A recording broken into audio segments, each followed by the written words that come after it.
There's money in reggae. Martinique says it's using that as a gateway to attract more tourists, while urging other regional nations to do more to capitalize as international countries continue to generate millions from it. Romarda Lyons reports.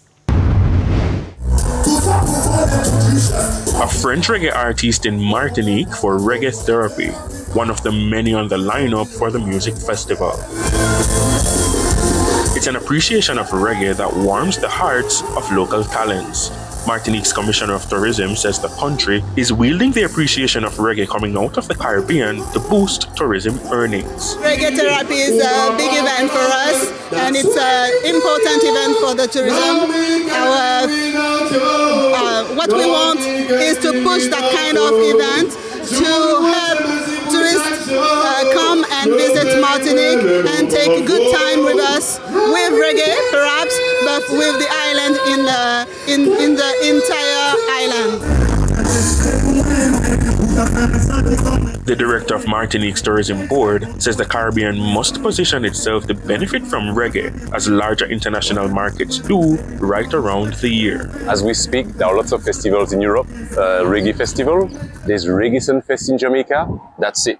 And part of the challenge and the objective we have to do is to bring more festival and reggae festival in the Caribbean. Ultimately, reggae comes from Jamaica and in a broader way was adopted by the Caribbean island. And in my view, we should be capitalizing on creating reggae festival throughout all the islands in the Caribbean. And make no mistake, it's not hijacking Jamaica's music. It's taking inspiration and adding unique elements. We are not trying to do the same. We are inspired by Jamaica, but reggae is part of our culture since the 60s and the 70s when it first came out of Jamaica. It spread throughout the Caribbean. So the way we do it is slightly different and complementary.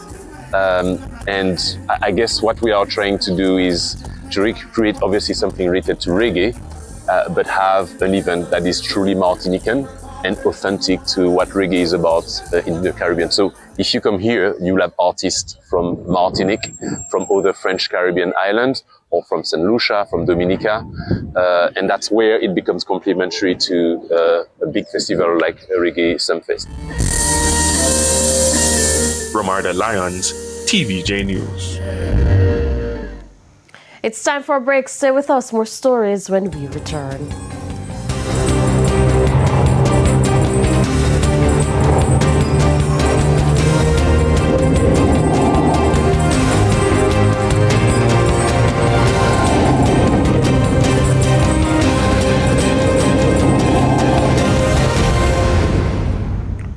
Welcome back to the Midday News. It's now time for the Business Minute. Permanent Secretary in the Ministry of Industry, Investment and Commerce, Sansia Bennett-Templar, is urging micro, small and medium-sized enterprises, MSMEs, to formalize their businesses to take advantage of new growth opportunities. Speaking on Real Business, Mrs. Bennett-Templar says businesses must be formally registered and tax compliant to qualify for government contracts and access other financing opportunities. She noted that under the government's procurement policy, 20% of public sector contracts will be reserved for MSMEs, but only businesses that are formalized and tax compliant will be eligible. Mrs. Bennett-Templar also said entrepreneurs hoping to raise between $50 million and $100 million through the recently launched micro market of the Jamaica Stock Exchange will also have to meet those requirements. Further afield, gas prices continue to inch up after President Donald Trump declared the ceasefire agreement with Iran over. AAA reports the average price for a gallon of regular gas is just shy of $4 a gallon at $3.98. And Thursday, the average price of diesel was back up to about $5 a gallon. Oil and gas prices had been declining after the US and Iran signed a peace plan to end the war in June. However, oil prices have increased since the US and Iran resumed fighting. During the war with Iran, gasoline prices reached their highest levels in more than 3 years. And that's it for the Business Minute. I'm Hal Shane Burke. Time now for the top stories from around the world. In the region, Guyana's President Irfan Ali says his government plans to eliminate the country's housing backlog in most regions by the end of 2027. The government has invested nearly 240 billion Guyana dollars in the housing sector over the past 5 years, delivering more than 53,000 house lots. President Ali says the focus is now shifting toward helping more families own completed homes while addressing a backlog of up to 78,000 housing applications. And on the international scene, several bridges in southern Iran were hit in the latest wave of U.S. airstrikes, according to Iranian state media. Officials say the strikes targeted routes linked to the strategic port city of Bandar Abbas, while a railway junction and power lines were also damaged. Iran says at least 7 people were killed and 9 others injured. The claims have not been independently verified, and U.S. officials have not yet commented. And those were the top regional and international stories. I'm Aliyah Bryant. Thank you, Aliyah. We head to a quick break. When we come back, we'll have your midday sports report.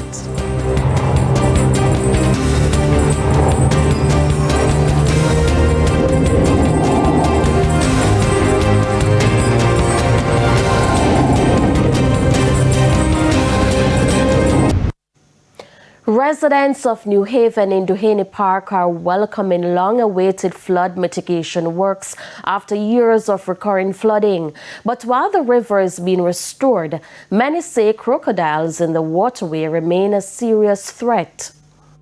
Major flood and erosion mitigation works are now transforming critical sections of the Duhaney River in New Haven, Duhaney Park. The long-awaited project is designed to improve drainage, reduce the risk of flooding, and protect one of the community's most vulnerable areas from recurring flood damage. This river is a very long river, and so if it is not removed, then other sub-rivers and other streams that flows within the larger area will not be able to smoothly traverse. So it's very important that we remove the mouth so that the river can run and that the other blockage that is within the community is pulled, and so that the river water doesn't come over, because New Haven is situated in a low-level area. So if it is not removed, then it will come over and cause flooding. This week, Councillor Michelle Thomas Nelson toured the project sites to monitor progress as crews cleared sections of the river and carried out erosion control measures. The initiative is expected to improve water flow and strengthen protection for nearby communities. When the rain fall, we have a problem, you understand? Because when the water come up, spend all 3-4 weeks on the road and now move. Yeah. So we have 2 shoes, we go up on the road and them something then. What causes that? Why it not? The gully mouth. See there? Gully mouth, but it's cleaning now. Yeah, but it's cleaning now, and it's a good look still. I understand it, I love that. Yeah. I love what I go on still. We don't mind it got clean every year or every 6 months or so.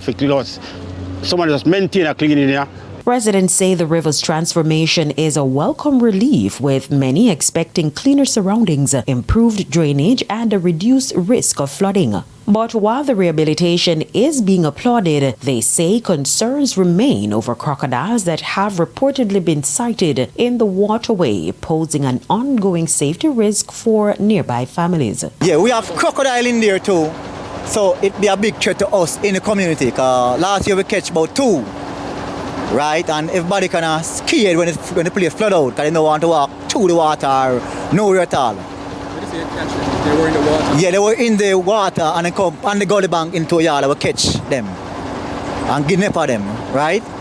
So that we kind of, like a river clean out, they will get into the gully that much. Authorities are expected to continue the mitigation program as residents hope the improvements will bring lasting relief and a greater safety to the community. Carrie Ann Simpson, TVJ News.